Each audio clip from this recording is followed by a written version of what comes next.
let me jump way ahead to look at arguments for divine temporality. And what I'm arguing here is that the existence of a temporal world seems to entail God's temporality in view of his knowledge of what is happening in the temporal world. For since what is happening in the world is in constant flux, so also must God's knowledge be in constant flux. Defenders of divine temporality have argued that a timeless God cannot know certain tensed facts about the world. For example, what is happening now? And therefore, since God is omniscient, he must be temporal. We can formulate the argument as follows. 1, a temporal world exists. 2, God is omniscient. 3, if a temporal world exists, then if God is omniscient, God knows tensed facts. 4, if God is timeless, he does not know tensed facts. 5, therefore God is not timeless. This argument does not prove that God is essentially temporal, but if successful, it does show that if a temporal world exists, then God is temporal. Defenders of divine timelessness have attempted to refute this argument either by arguing that a timeless God can know tensed facts, or by arguing that God may still qualify as omniscient even if he is ignorant of tensed facts. So consider first the plausibility of denying premise 4, that if God is timeless, he does not know tensed facts. Can a timeless God know tensed facts? Jonathan Quanvig contends that he can. Quanvig's defense of this claim is based upon his analysis of beliefs in terms of a personal attitude, the factual content of a belief, and a particular way of accessing or grasping that factual content. Take a sentence like, today is June 1st, 1999. Quanvig contends that the same factual content is expressed by the sentence, today is June 1st, 1999, when that sentence is used on June 1st, 1999, as is expressed by the sentence, yesterday was June 1st, 1999, when that sentence is uttered on June 2nd, 1999.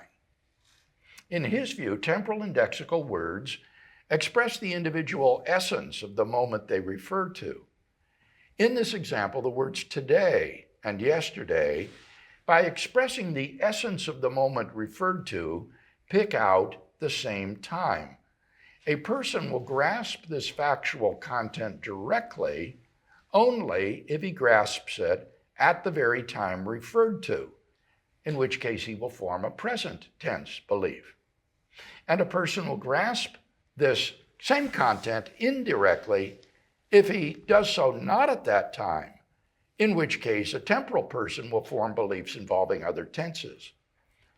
In God's case, then, if he is timeless, he grasps the factual content of tensed sentences indirectly and so does not form tensed beliefs, as we do, who grasp some factual content directly. Therefore, Quanvig concludes, one can affirm the doctrines of timelessness, immutability, and omniscience by affirming that God indirectly grasps every temporal moment and directly grasps none of them. Does Quanvig's theory succeed in giving an account of how a timeless God can know tensed facts? It seems not. For on Quanvig's analysis, the essences of the times picked out by temporal and lexical words do not include the tense of those times. Otherwise, a time would be, say, essentially past, in which case it is impossible for that time ever to have been present or future, which is absurd. Words like today and yesterday could not refer to the same day, since they being different in tense would express different essences. And God could not timelessly grasp the factual content involving such essences, since if he grasped a moment which is essentially present, he would exist at the time of that moment.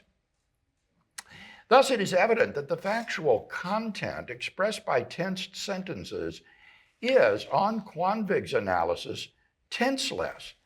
Tense is merely a feature of our mental state, the byproduct of how we grasp the tenseless, factual content of tense sentences. Quanvig explicitly denies that there's any temporal element expressed by tensed sentences which is not part of their factual content. Thus, on Quanvig's view, tense is merely linguistic. There really are no tensed facts. Thus, Quanvig's account backfires. Far from explaining how a timeless God can know tensed facts, on his analysis, there are no tensed facts to be known.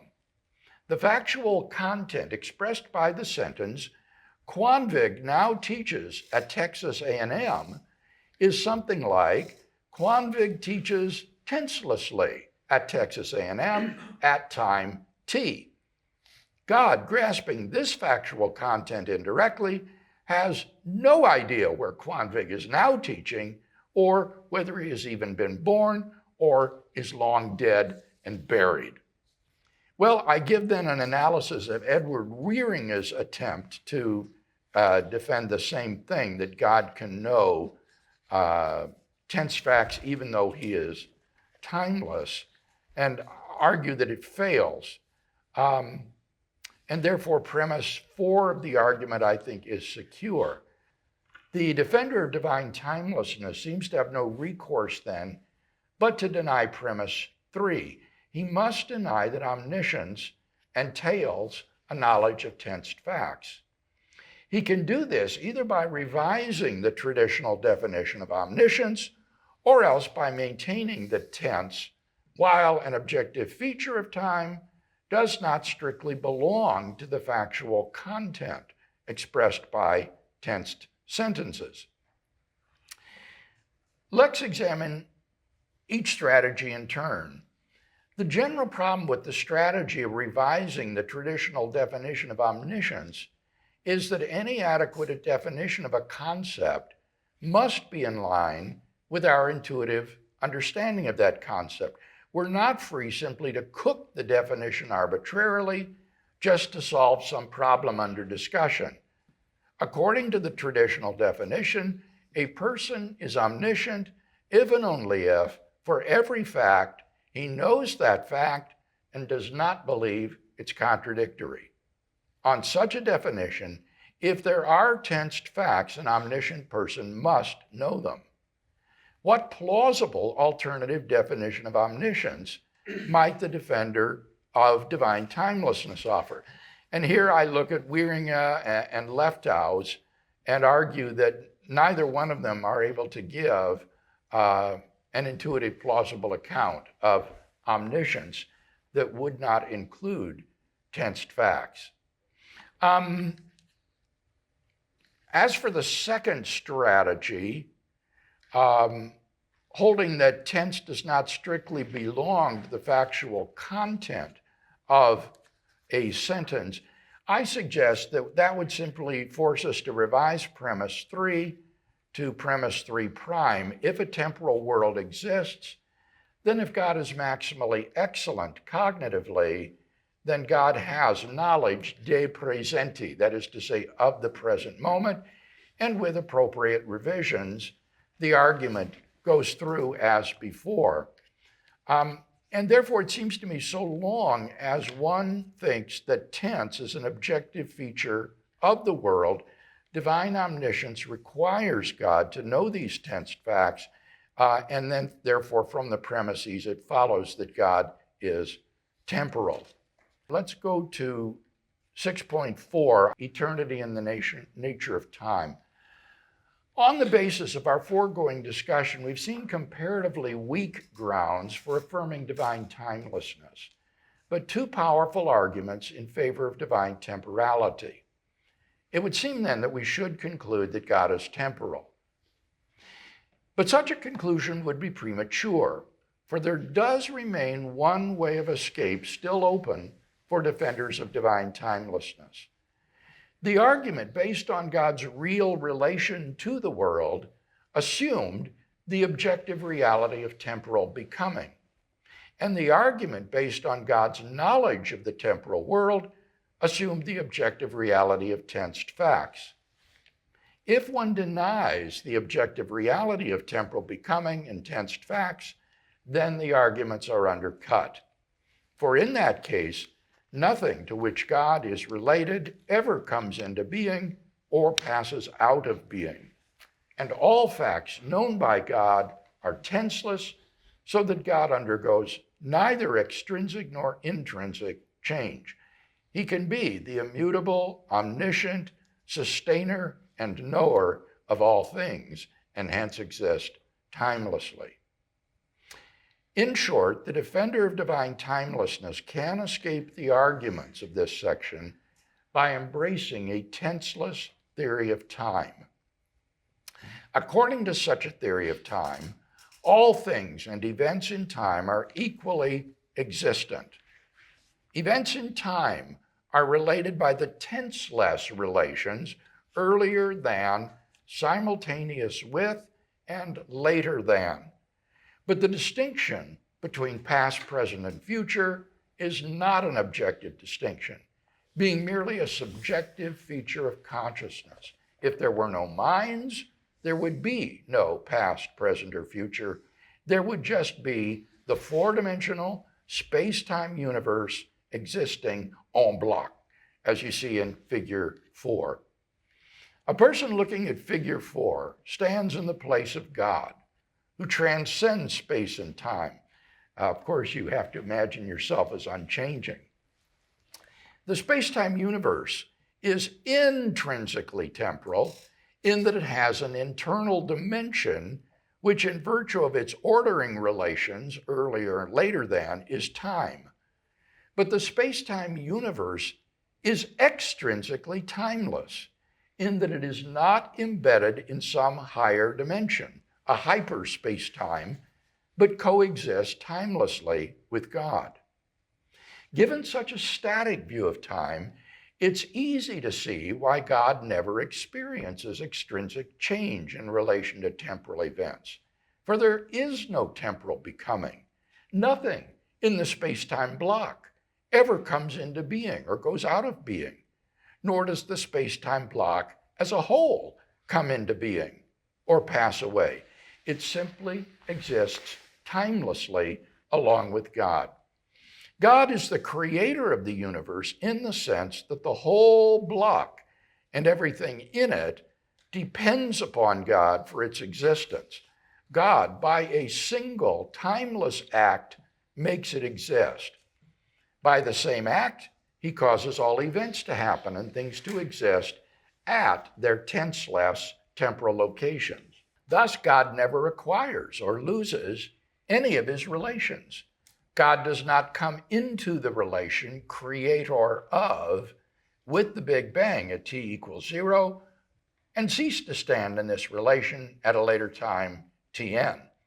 Rather, he timelessly stands in the creator of relation to all events at their respective times. Thus, by denying the reality of temporal becoming, the defender of divine timelessness can undercut premise 2 of the argument for divine temporality based on God's real relation to the world. God is really related to the world, but he's not temporal. Similarly, on a tenseless theory of time, there really are no tensed facts. The factual content of sentences containing tensed verbs and temporal indexicals includes only tenseless locations and tenseless relations of events. Linguistic tense is an egocentric feature of language users. It serves only to express the subjective perspective of the user. Thus, there really are no tensed facts for God to know. There is no objective truth about what is now happening in the universe. For now serves merely to signify the time relative to which the tense judgment is made.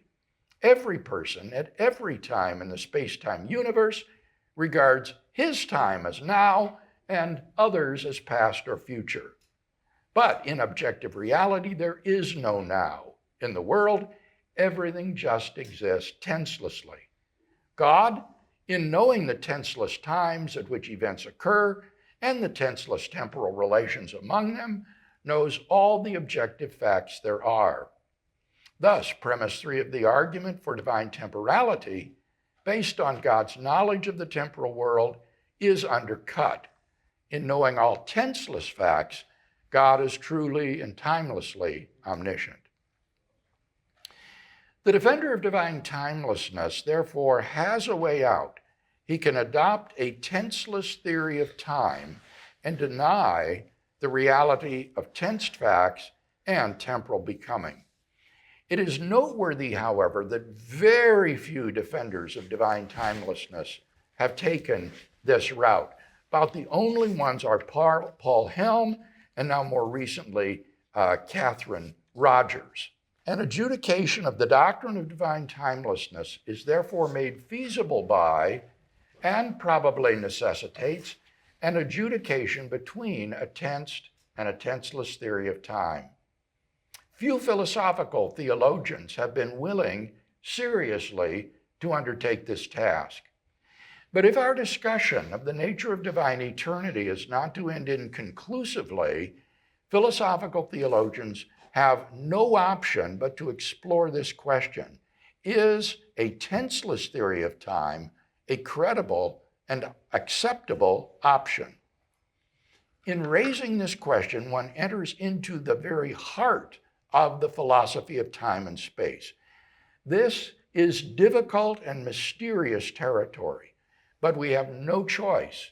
If we are to understand eternity, we must first understand time. I have undertaken the task of adjudicating the debate between tensed and tenseless theories in extenso in 2 companion volumes. Unfortunately, time in the practical sense does not permit an exploration of that issue here, but let me simply summarize my findings there. The superiority of a tense theory of time over a tenseless theory of time can be shown by the following considerations, and here you have an outline. 1, arguments for a tensed theory of time. A, tensed sentences, which can neither be translated into synonymous tenseless sentences, nor be given tenseless token reflexive truth conditions, correspond, if true, to tensed facts. B, the experience of temporal becoming, like our experience of the external world, is properly regarded as veridical. 2, refutation of arguments against a tense theory of time. A, McTaggart's celebrated paradox is based upon the misguided marriage of a tenseless ontology of events or things with objective temporal becoming, as well as the unjustified assumption that there should exist a unique, complete description of reality. B, the passage of time is not a myth, but a metaphor for objective temporal becoming, a notion which can be consistently explicated on a presentist metaphysic. 3, refutation of arguments for a tenseless theory of time. A, temporal becoming is compatible with relativity theory if we reject space-time realism in favor of a neo-Lorentzian interpretation of the formalism of the theory. B, time, as it plays a role in physics, is a pale abstraction of a richer metaphysical reality, omitting indexical elements such as the here and the now in the interest of universalizing the formulations of natural laws. And finally, 4, arguments against a tenseless theory of time. A, in the absence of objective distinctions between past, present, and future, the relations ordering events on a tenseless theory are only gratuitously regarded as genuinely temporal relations of earlier, later than. B, the claim that temporal becoming is mind-dependent is self-defeating, since the subjective illusion of becoming involves itself an objective becoming in the contents of consciousness. C, A tenseless theory entails perdurantism, the doctrine that objects have spatiotemporal parts, a view which is metaphysically counterintuitive, incompatible with moral accountability, and entails the bizarre counterpart doctrine of transworld identity. And D, a tenseless theory is theologically objectionable since its claim that God and the universe coexist tenselessly is incompatible with a robust doctrine of creatio ex nihilo. For all of these reasons, I am convinced that time is tensed and that therefore God exists in time, at least since the moment of creation. All right, any final comments on this section? Yes, Aaron. An important argument that I didn't see on the list is that I understand some people to think that a B theory is to be preferred because it provides the necessary truth makers for tensed propositions. Oh. I wonder what you think about that. Oh, I think that's just completely wrong. As I indicated there, that when you look at tensed propositions, I think they require tensed truth makers, if any truth makers at all.